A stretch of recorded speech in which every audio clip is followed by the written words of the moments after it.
Meraviyanlı trapesiya tutaq ki, çəkdik. Hündürlük yan tərəflə 45 dərəcə bucaq əmələ gətirir. Bura deyək ki, 45 dərəcə. Onda avtomatik burada 45 olmuş olur.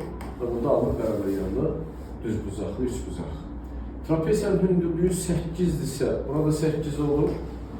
Bu 8-dirsə, bu 8-dirsə, bura olur 8-2. Yan tərəf lazım deyil, sadəcə yazdıq məlumat üçün bilirik. Trapesiyanın hündürlüyü 8-dir, orta xəttdə 18-dir. İndi, meraviyanlı trapesiyada belə bir xassiyyət var uşaqlar. Kor bucaq təpəsindən çəkilən hündürlük, böyük oturacağı bir A çıxılsın B bölünsün olan hissəyə ayrılır. Bir də A üstəgəl B bölünsün 2 olan hissəyə ayrılır. Bu nədir? Orta xətt. Və bu 18-dir deyil. Burada 18-dir. O zaman 8, 18, ikisi bir yerdə nə verir bizə? Böyük oturacağı verir. Tutaq ki, A ilə işarə eləmişiksə, A bərabər oldu 26-ya. Bu böyük oturacağımız. Bizdən oturacağın ikisini də istəyir.